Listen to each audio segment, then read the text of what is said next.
Money, by providence of God the Father, apostle of Jesus the Christ. These are the healthful words from the perennial and living source. He who first hears and believes them, then guards what they teach, shall never be subject to death, but will enjoy eternal and glorious life. Happy indeed may he be deemed who has been initiated in this divine gnosis, whereby he will be liberated and abide in everlasting life. May the peace of the invisible God and the knowledge of the truth be with the holy and most dear brothers who believe in the heavenly precepts and at the same time fully keep them. May also the right hand of light guard and save you from every evil assault and from the snares of the world. May the pity of the Holy Spirit open your heart and let you see your soul with your own eyes.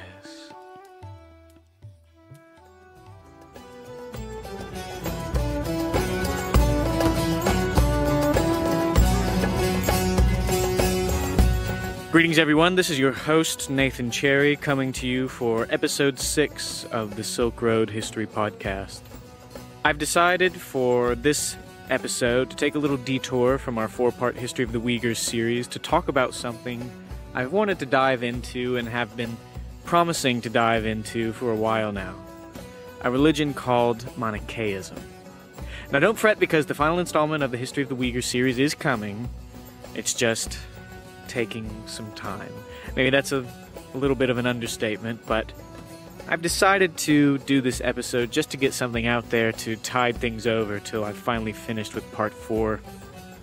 But without further ado, let's get on with the subject at hand. Manicheaism, a religion which is, in my view, more emblematic of the Silk Road experience than perhaps any other. An exemplar of what happens when East and West meet, mix, mingle, and create something new.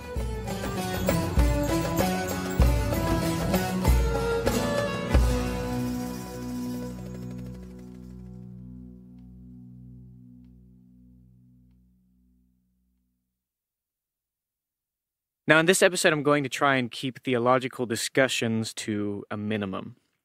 Some of the most fascinating aspects of Manicheaism relate to its unique doctrines and practices, so we'll definitely be talking about those. But this is a history podcast, and as such, history will remain the main course of the meal. But let's get on with it, shall we?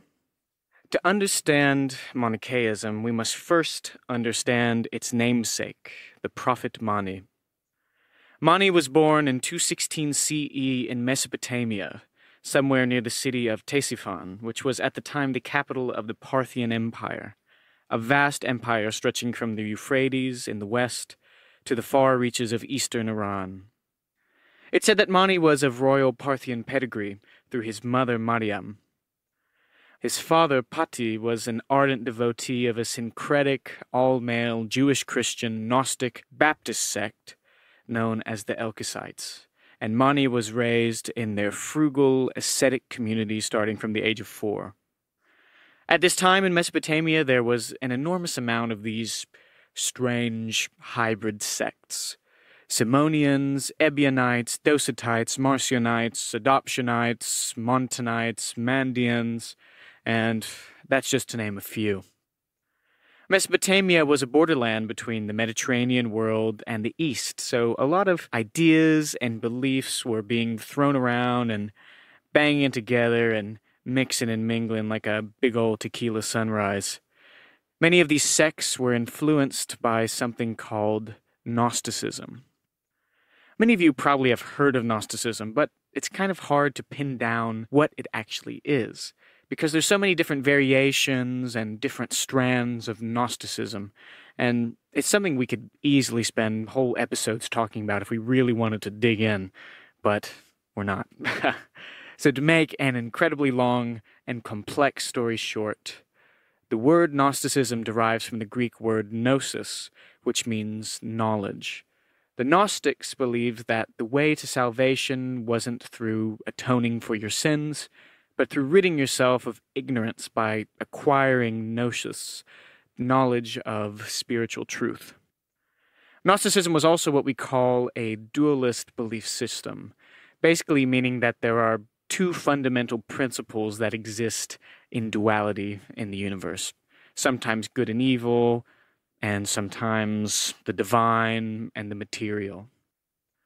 The material world, according to Gnosticism, was not in fact created by the true supreme God, but by a lesser, sometimes even evil god called the Demiurge, who is sometimes identified as Satan or even as Yahweh, the God of the Bible. The Demiurge created all things material, including humanity, and because of this, the Gnostics rejected the material world. In their view, our bodies are prisons deliberately designed to keep us in this world and prevent us from transcending it and going to the spiritual plane. But if we attain gnosis, knowledge of the true God, then we can achieve salvation and free ourselves from the material world. That's the general idea, at least. It's known that the Elkosites had a little bit of Gnostic inflection, but they were predominantly Judeo-Christian, Baptist, and no, not Southern Baptist, how's your mama and them, but, they baptized each other a lot to purify themselves. They were founded by some guy named Elkosai, and they were probably vegetarian and abstinent. That's pretty much the extent of what we know about these Elkosites, and there's little else that we know about Mani's early life amongst them. But Mani's upbringing in an ascetic community and his exposure to Judeo-Christian teachings would be quite important later on. At some point during his early life, he was also exposed to Zoroastrianism and to the teachings of other Gnostic sects, though it's not exactly known how. Mani experienced two visions during his time in the Elkosite community that set him down the prophetic path. The first occurred when he was 12, when a so-called heavenly twin or twin spirit appeared to him and urged him to leave the Elkosites and preach the true word of Jesus, though, of course, he couldn't have done much as a 12-year-old kid. The second revelation, however, came to him when he was 24, and this time he couldn't ignore it. He was understandably reluctant to just come out and tell the community he'd grown up with, hey, you guys have been wrong all this time, but I suppose he felt compelled by higher powers. Well, no surprise. Mani's revelations rubbed the Elkosite head honchos the wrong way, and he was brought before the synod, the council, so to speak, to defend himself. Of course, he didn't back down, and he was really adamant that they needed to chill with the whole constant baptism thing. Well, you can probably imagine what happened next. In no uncertain terms, the synod told him to pack his bags and get the hell out of Das Tu My San. Mani was all too happy to comply. He saw it as a new beginning and an opportunity to realize the revelations of his heavenly twin. So he headed off to Ctesiphon and started preaching the good word to anyone who'd lend him their ear. Since the time of Mani's birth, the Parthians had been overthrown and replaced by a new dynasty, the Sasanians. We've talked about these guys a lot before on the podcast. In 240, the year it said that Mani arrived in Ctesiphon, a new Sasanian Shahanshah, King of Kings, Shapur I, also known as Shapur the Great, was crowned, and Mani made sure to capitalize on that coincidence. But he didn't stay long in Ctesiphon. Also in 240, he set out on the first and perhaps most consequential of his missionary journeys, this time to what is now Pakistan, the regions of Makran, Turan, and Sindh. There he encountered rich Buddhist communities, and evidently Buddhist teachings made a deep impression on Mani, to the extent that they influenced his still nascent religious system. Just like the other faiths he encountered, however, Mani thought that Buddhism was incomplete.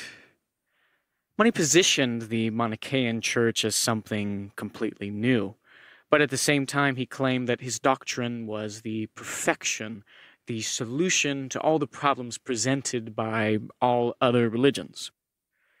Mani himself was the culmination of all prophets, the final messenger succeeding Zoroaster, Jesus, and Siddhartha Gautama. So what was Mani's doctrine? What were his teachings? What was this whole Manicheaism thing all about? Essentially, Manicheaism set out to solve the problem of evil. Why does evil exist in the world if there is an omnipotent creator God who made all this? Why would that God create evil? It's a common problem in lots of religions and in philosophy. Well, it all kind of goes back to that whole Gnosticism thing. According to Manichaeism, in the beginning there were two wholly distinct co-equal principles, light and darkness. The light was good, of course, and the realm of God. The darkness, you might have guessed, was evil.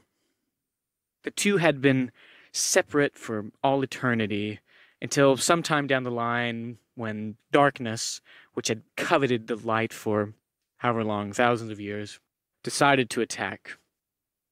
There was a massive war between the ions of light and the demons of darkness, and in the end, many so-called light particles were imprisoned in the world of darkness. But God, in the world of light, came up with a plan to trick the demons and had them make the material world in the hopes that the light particles would be freed. God creates the moon, the sun, and the planets as a device to collect any light that might escape from the darkness and return them to the realm of light. But the darkness was wise to God's trickery and had two demons mate, producing Adam and Eve. The idea was the more offspring that was produced, the more spread out the light particles became. So as you can imagine, the Manichaeans weren't too keen on sex.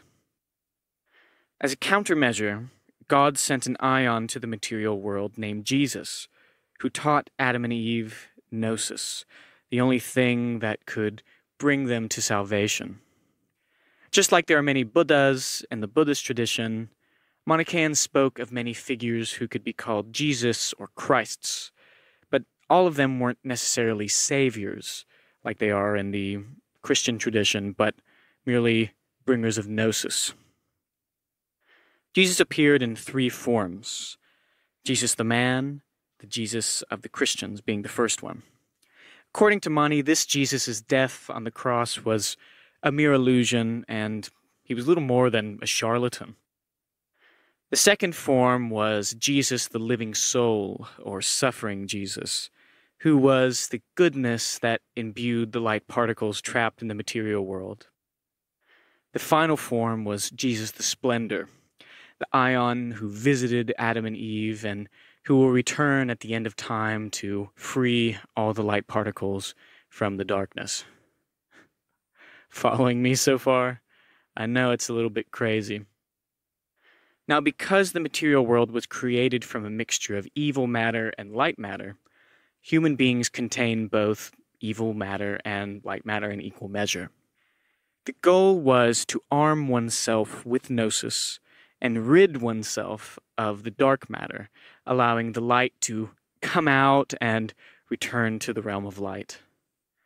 Those adherents to Manichaeism who had acquired gnosis and lived according to Manichaean principles were called the elect, the priestly caste. They were the keys to releasing the light from the material world. Now here's where things get even more bizarre. The main method by which the elect released trapped light particles was by eating. There's one quote that I came across while I was reading for this episode that called it metabolic salvation. The elect ate vegetables which contained trapped light particles, and during digestion, the light particles were separated from evil matter. After digestion, the elect released the light particles by singing songs, or, according to some sources, and I'm not sure if this is 100% true, so take this with a grain of salt, they released the light by other means, namely burping or farting. The elect kind of acted like human Brita filters that separated the good from the bad. They were subject to a rigorous code of conduct, foregoing family ties, possessions, alcohol, meat and sex to wander around in their white robes with red fringes and preach the good word. They couldn't provide themselves with their own food, just like Buddhist monks, and so they were dependent on what was called the hearers, the Manichean lay people, whose primary duty was to support the elect and hear their preaching, with the hope that they would be reincarnated as an elect in their next life. So what was the end goal of it all? Once enough light had been released by the elect, the material world would disappear, and the darkness would return once more to the realm of darkness, and the light to the realm of light, though it will be impossible to rescue all of the light particles from the darkness.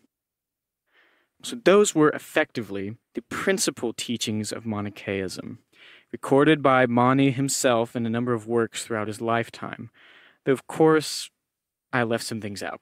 You'll have to go investigate some of those things yourself. It's a bizarre melange of different ideas taken from all over the place.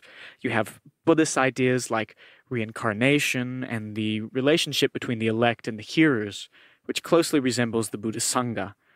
The cosmic struggle between good and evil is very similar to Zoroastrian cosmology, and of course, the notion that the material world is evil is quite Gnostic. And then you have the whole weird Jesus thing, and Mani even referred to himself as an apostle of Jesus Christ. So how did something so peculiar, so different, so complex spread so widely, even in Mani's own lifetime? Well, just like the Jesuits, Mani and later his disciples were masters of adaptation. When in Rome, do as the Romans do. Speak the people's language, tap into their mindset, have a spoonful of sugar to make the medicine go down. Find some way to at least get your foot in the door, get people in the seats, get them listening, get them talking, get them thinking. That was what Mani and his followers did, and that was their great strength. They knew how to present themselves, whether it be in Persia, to Zoroastrians, in India, to Hindus and Buddhists, and in China, to Buddhists and Taoists, or in the Mediterranean, to Christians. They knew how to present themselves so that what they were preaching didn't appear to be something foreign and new, but rather the completion, the culmination of an old idea, of something that the people they were preaching to already knew about. Mani, in his own lifetime, incorporated Zoroastrian gods and spirits like Zurban, Ormazd, and Ahriman into his belief system, giving them his own flair so that they fit in just fine with everything else. Some could hardly even tell the difference between the two religions. Manichaeism was infinitely adaptable and changeable, and that was probably why it managed to survive for as long as it did.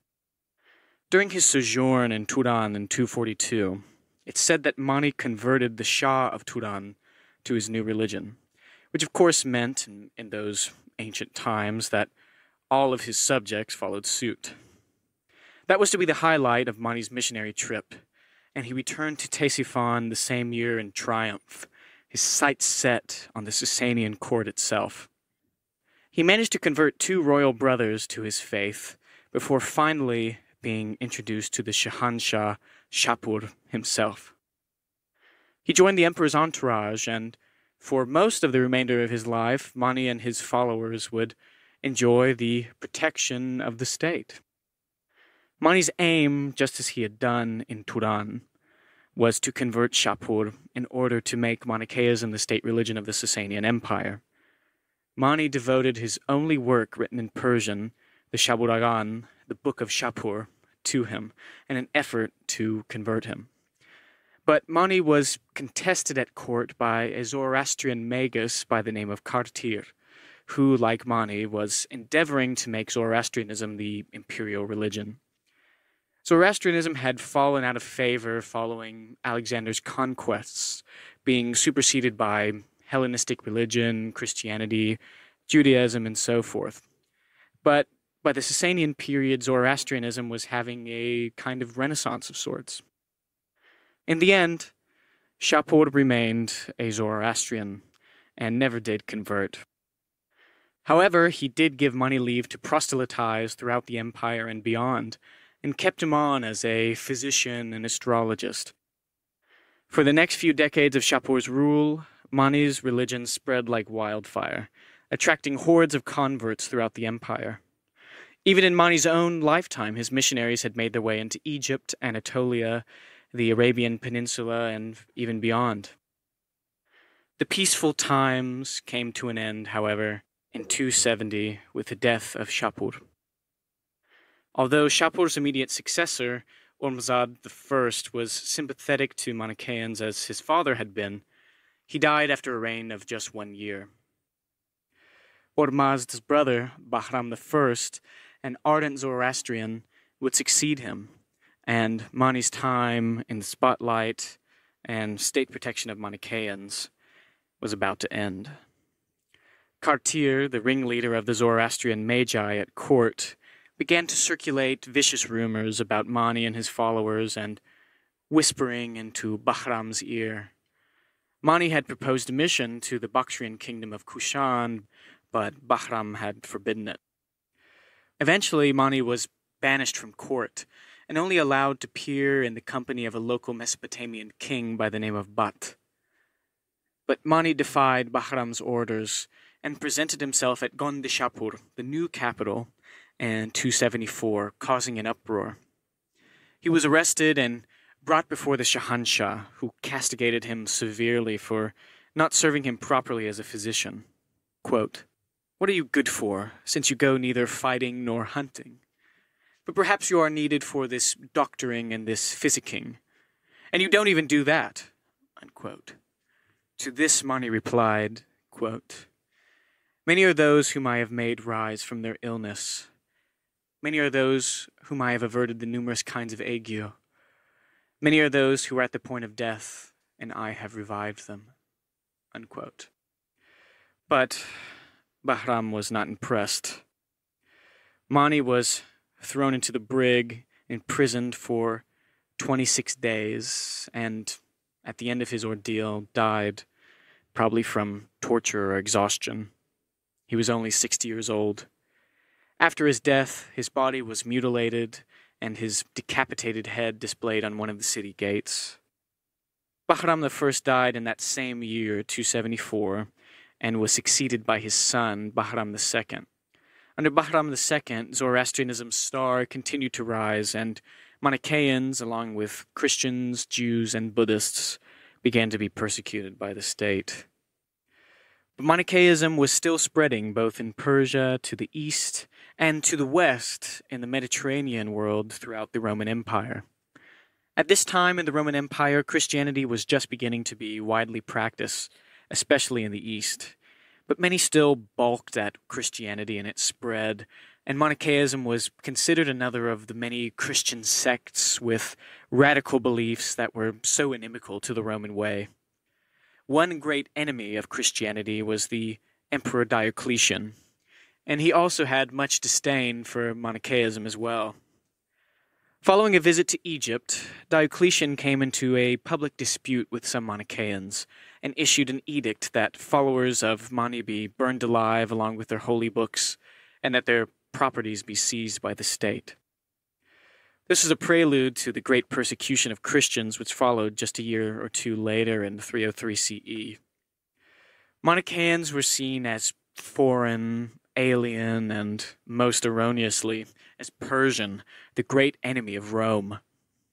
This perception persisted for years, even after Christianity, a religion that had been perceived in the same way previously, was widely accepted and adopted as the state religion of Rome in 380 CE. Note was made of the closeness of Mani's name to the Greek word mania, meaning just the same as it does in English, madness. Opponents of the religion made liberal use of the comparison. Eusebius, a Christian historian of the 4th century, had this to say of Manichaeism, quote, "At that time the madman named after his demonic heresy armed himself with twisted reason, and that a demon, the very Satan, who is the enemy of God, advanced this man for the ruin of many.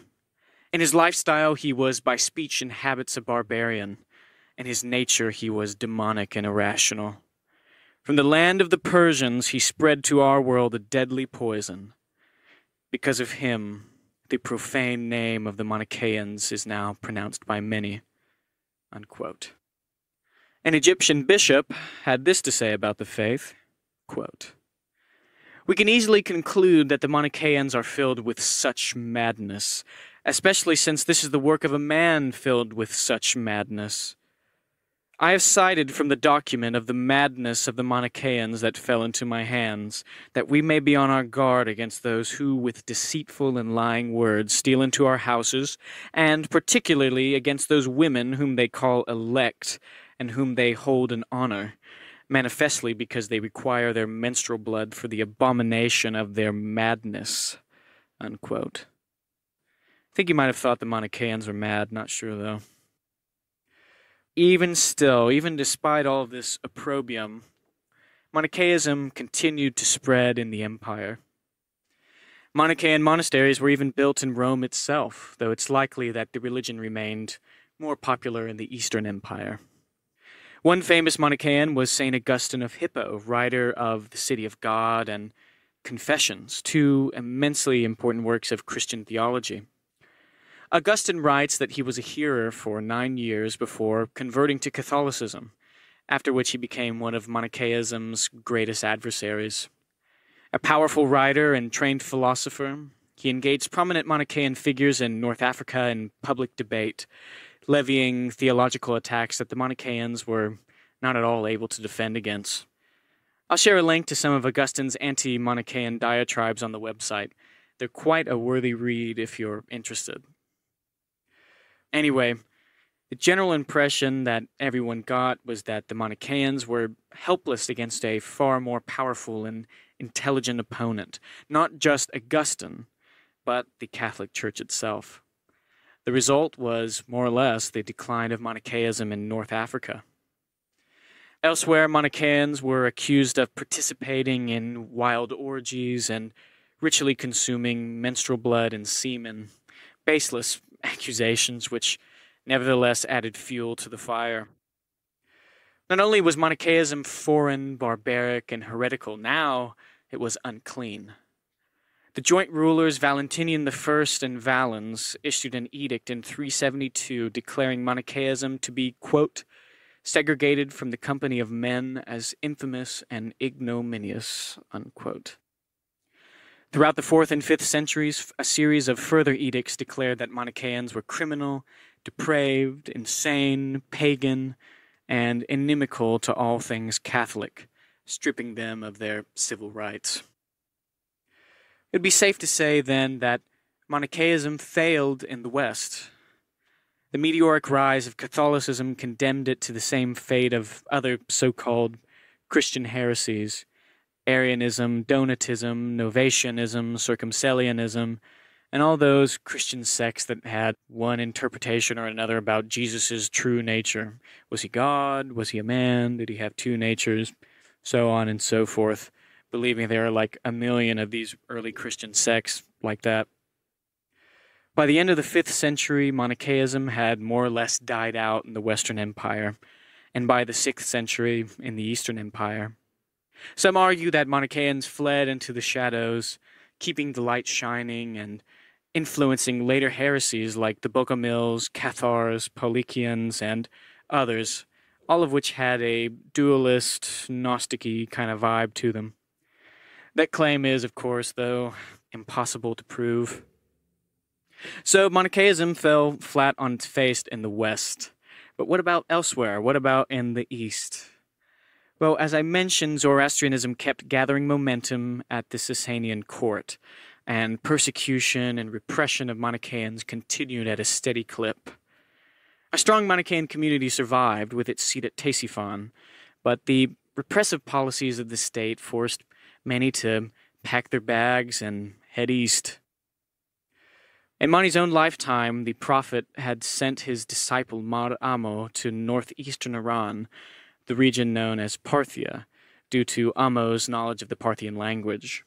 From there, he went further east to the lands that the Persians called Khorasan, the vast unknown East, encompassing the land of the Kushans and Bactria, the great oasis cities of Merv, Balkh, Nishapur, and Herat, and to Sogdiana, the land of the Sogdians, and their cities of Samarkand, Bukhara, and Khujand. In short, Mar Amo brought Manichaeism to the Silk Road and established the Eastern Manichaean Church. Although Manichaeism perished in the West, the religion would survive for centuries more along the Silk Road. Now, it should be noted that the texts that Mani wrote, except for the Shaburagan, were written in Syriac, a Mesopotamian Semitic language related to Aramaic. It's said that Mani developed his own script to write his works called the Manichaean script, which could be used to write in Syriac, Middle Persian, Sogdian, and Parthian. So when Mar Amo established the official language of the Eastern Church as Parthian, it was no big deal, as the language could still be written using Mani's script. Once the Sogdians had gotten hold of Manichaeism, though, they ran wild, and the religion started spreading rapidly up and down the trade routes. The Sogdians would become the greatest patrons of Mani's religion in Central Asia, though it should be noted that they were also ardent Buddhists, Zoroastrians, and Nestorian Christians. Still, after Ctesiphon, Sogdiana would become the great center of Manichaeism in the world. These Sogdian Manichaeans were known as the Denabar school. Being the fabulous linguists that they were, the Sogdians took a deep interest in translating Manichaean scriptures into their own language, then later into other Silk Road languages: Uyghur, Tokharian, Khotanese, Old Turkic, and of course, later on, Chinese. But we'll get there in just a bit. Around 3 centuries after Mar Amo's death, so round about the 6th or early 7th century, the Sogdian Manichaeans decided to declare their independence from the Archegos, kind of like the Manichaean Pope in Ctesiphon.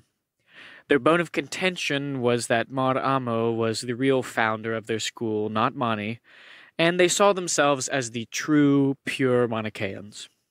Obviously, the Archegos took issue with that claim, and a schism ruptured the Manichaean Church for the next century. Even so, the faith kept on spreading, making its way along the Silk Road from Sogdiana to the oasis cities of the Tarim Basin.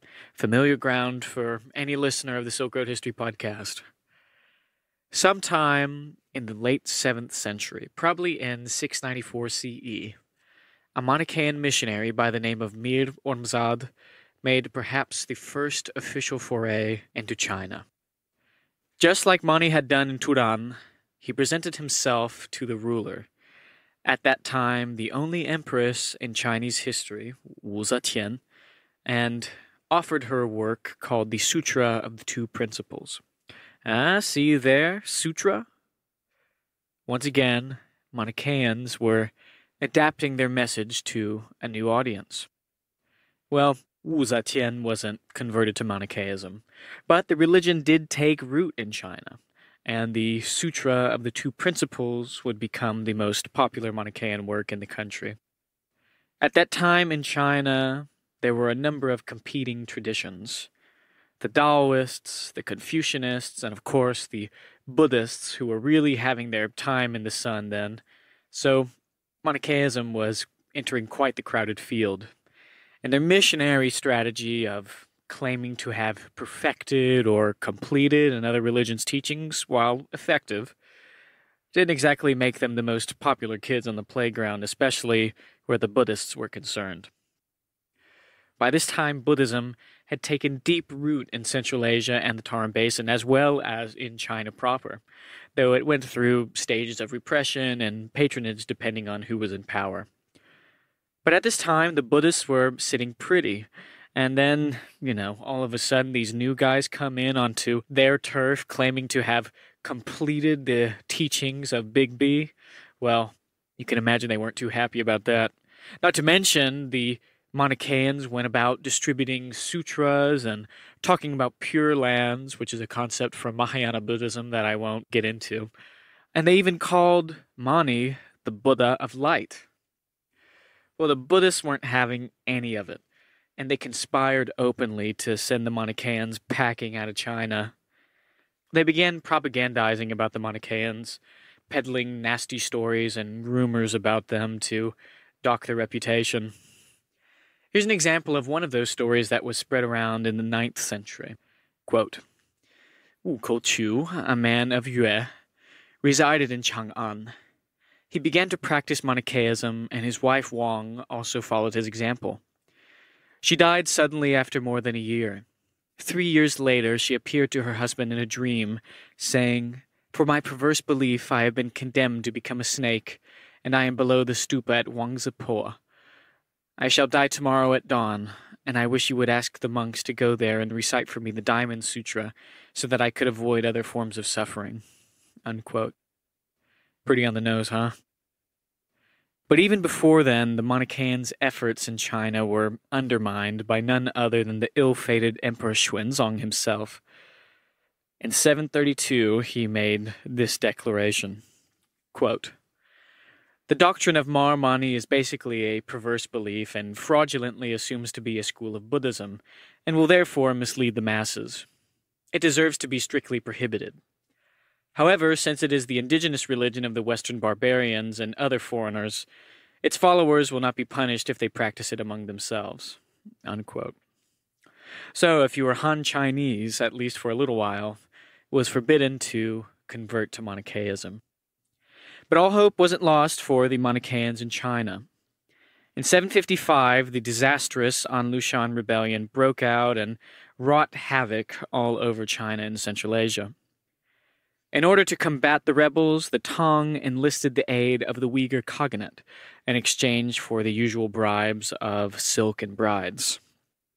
In 762, the Uyghur Khagan Bogu himself led the campaign to retake the city of Luoyang from the rebels.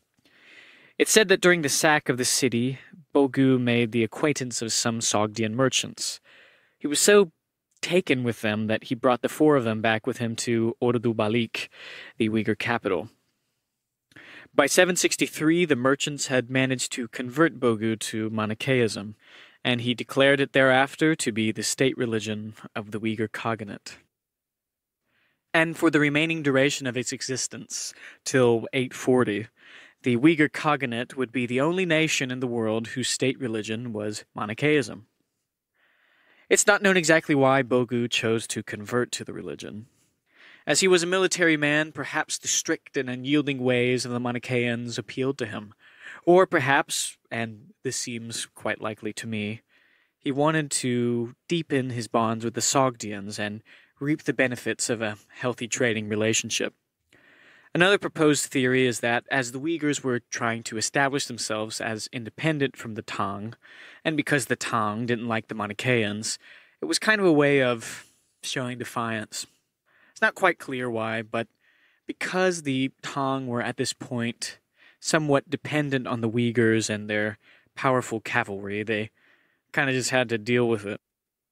And in China, the Manichaeans managed to cling on.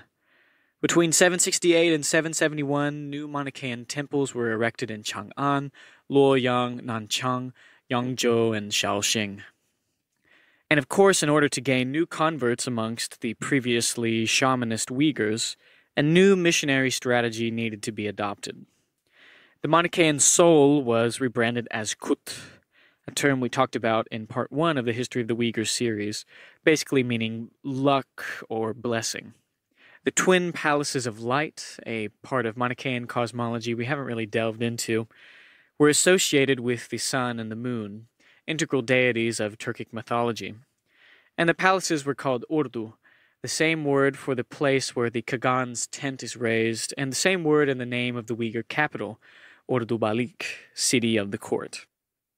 But in 840, as you might remember from part 1 of the History of the Uyghurs series, everything came crashing down when the Kyrgyz invaded the Uyghur lands and razed Ordu Balik to the ground.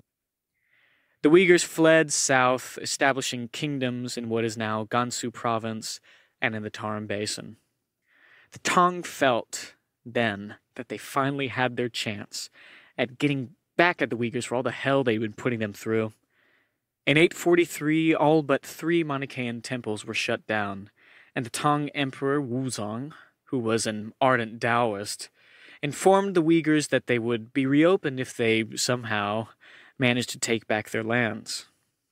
But then he went one step farther. An imperial missive was circulated around the empire, ordering that Manichaean priests were to be dressed like Buddhist monks, have their heads shaved, and then be killed, and that their temple's properties be confiscated. Wuzong would go on to carry out a vast persecution of almost all religious minorities in China, against Buddhism, Zoroastrianism, and Nestorian Christianity, all in an effort to root out foreignness and to fill the empire's yawning coffers with the riches of the temples. For the time, Chinese Manichaeans fled into the shadows, and the Uyghurs were pretty much powerless to do anything about it. The Tarim Basin, where they had relocated their kingdom, was predominantly Buddhist and Christian, but Manichaeism continued to enjoy the patronage of the state. It's not clear whether it was still the state religion. Manichaean monasteries were built and prospered in the kingdom, and a number of the Manichaean texts that are left to us dated from this period and were discovered in the area of Turfan, where the Uyghurs' summer capital of Kocho was located. Even as late as the 10th century, Manichaean monks were sent as state emissaries to the Chinese court. Over time, though, the religion slowly began to wane as Buddhism became more and more prominent. To keep up, writers slowly began adopting more and more Buddhist and Christian elements. Take this text, called the Great Hymn to Mani, dating from the Kocho period. Quote, "We have prepared ourselves with hearts full of praise to praise you, my praiseworthy, honorable Father, my Mani Buddha. You have taken nescience from the living beings in the 5 forms of existence. You have brought them wisdom. You have let them partake of parinirvana. Hate and many other passions had perturbed their senses and their minds when you, our Holy Father, came down from the firmament. You have erected the ladder of wisdom, and overcoming the 5 forms of existence, you have saved us. We, the miserable sentient beings, came to see the Buddha-like sun god Jesus equal to thee. Bound in fetters, enduring pain, we remain in this samsara. But you have preached the true, incomparable doctrine to those bound to transient joys, and you have led them to good nirvana. You have shown them the way leading to the Buddha realms. You have heaped up a Sumeru mountain of good deeds. When you found the unredeemed sentient beings, you saved them all without exception. Awakened beings like us, you have thoroughly taught the gem of the gospel teaching." Unquote. An eclectic mix, to be sure. Parinirvana, meaning nirvana after death, is when you achieve nirvana within your own lifetime, and it's the same nirvana that Shakyamuni Buddha, Siddhartha Gautama, achieved. Manichaeans use the concept of parinirvana as a cipher for crucifixion, and somewhere down the line the 2 concepts became inseparable. Here's another excerpt talking about parinirvana from the same period. Quote, "Awake, brethren, chosen ones, on this day of spiritual salvation, the 14th of the month of Mir, when Jesus, the Son of God, entered into parinirvana." Unquote. I guess at some point, you've just got to ask yourself, when everything gets so mixed up, why bother? At this point, is it really Manichaeism, or has it become something different entirely? One Chinese text from the period has this to say about the whole thing. Quote, "Talking about accepting Buddha, one should think of converting to which Buddha? Not Mani Buddha, not to Nestorian Buddha, nor Zoroastrian Buddha, but Shakyamuni Buddha." Unquote. In any case, gradually the Uyghur kingdom of Kocho became more and more Buddhist and Christian and less Manichaean. Although Manichaeism had enjoyed the protection and patronage of the Uyghur state for centuries, by the time the Mongols rolled up in the 13th century, it's thought that the light of Mani had all but been extinguished amongst the Uyghurs. In the West, in Persia and the Middle East, that light had long since died. In the 7th century, the Sasanians had fallen to the Arabs, and a new religion began to make its way eastwards: Islam. The Umayyad Caliphate, the second major Islamic caliphate, hadn't stamped out religions like Zoroastrianism and Manicheaism in Persia, but in 750, the Abbasid Caliphate came to the fore, and they would take a decisively more cavalier approach to the spread of Islam. Amongst the Persian intellectual class, a new strain of so-called crypto-Manichaeans cropped up, who professed to the belief in secret as a way of asserting their Persianness over their Arab overlords. Once again, Manichaeism would be persecuted, its believers imprisoned or executed. A kind of Manichaean scare shook the Persian intelligentsia, and just like under the Sasanians, many chose to flee to the east to escape persecution.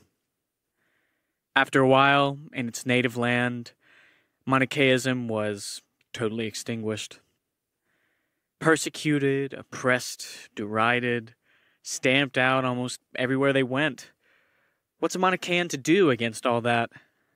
In the end, it's really no wonder the religion died out.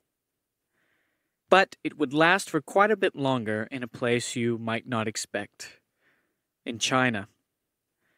Yes, Emperor Wuzong and his great persecution of the Manichaeans was quite effective in significantly reducing the presence of the religion in China. But it didn't disappear altogether. In the 13th century, during the time of the Mongol Yuan dynasty, Buddhists were still circulating dirty rumors about the so-called vegetarian demon worshippers. And in 2010, a Yuan-era silk painting called the Manichaean Diagram of the Universe was discovered in Japan. So somebody was still following the word of Mani there. The Fangla Rebellion, a revolt against the northern Song dynasty, was later connected with Manichaeism, and the religion was persecuted as a consequence by the northern Song dynasty and by the southern Song and Jin. Somewhere down the line, Manichaeans got caught up in the crazy world of Chinese secret societies. Now, I'm not going to delve too deep into that world because it'd be truly impossible to summarize, but in short, China has a long history with secret societies with sometimes bizarre, syncretic religious beliefs that rise up against the ruling dynasty. Usually they were salvationist, believing in the salvation of the individual or society, or millenarian, basically believing that society was corrupt and that a radical change needed to occur in order to bring about a golden age. We've already discussed two of these movements before on the podcast, one being the Red Turban Rebellion, which shook up the Han Dynasty and led to the Three Kingdoms period, and the other being the Taiping Rebellion, which occurred in the 19th century and was a revolt against the Qing Dynasty. So there are a lot more of these kind of sprinkled throughout Chinese history, and it's a very, very fascinating subject, so I highly recommend that you look into it. But here, it'd just be impossible to summarize. In the mid-14th century, one of these millenarian secret societies came to the fore, the White Lotus.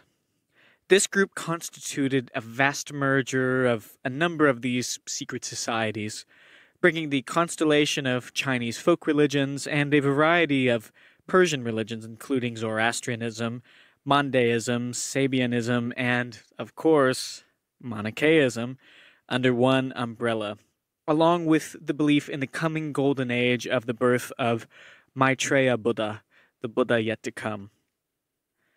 The White Lotus eventually rose up in revolt against the Yuan in the Red Turban Rebellion, eventually leading to the founding of the Ming Dynasty in 1368.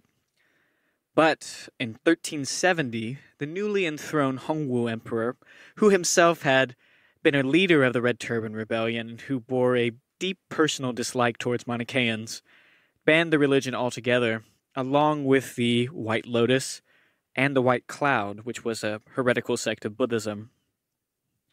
The Qing legal code, which is heavily based on the Ming code that the Hongwu Emperor laid out and was used in China up until 1912, the fall of the Qing dynasty, includes this excerpt. Quote, "All societies calling themselves at random White Lotus, communities of the Buddha Maitreya, or the Ming Sun religion, Manichaeans, or the school of the white cloud, etc., together with all who carry out deviant and heretical practices, or who in secret places have prints and images, gather the people by burning incense, meeting at night, and dispersing by day, thus stirring up and misleading people under the pretext of cultivating virtue, shall be sentenced." Unquote. So, that was a big dock, again, to the Manichean reputation in China. Eventually, though, the last of the Manicheans made their way to Fujian province in southern China, though it's not known exactly how or why they made their way down there. It's thought they survived there until the 1600s before gradually fading from history. And it's there in Fujian province that you can find the last intact Manichean building in the world, the Temple of Shao'an. The temple was built sometime in the era of the Southern Song dynasty and renovated during the Yuan, but was subsequently abandoned and later disguised as a Buddhist temple, probably to survive the purges and such. There you can find a statue of Mani, the Buddha of light, bearded, his eyes staring straight at you, his hands resting on his stomach instead of in a traditional Buddhist mudra. A stone in the courtyard is inscribed with the following: "Purity, light, power, and wisdom, the four noble attributes of Mani, the prophet of light."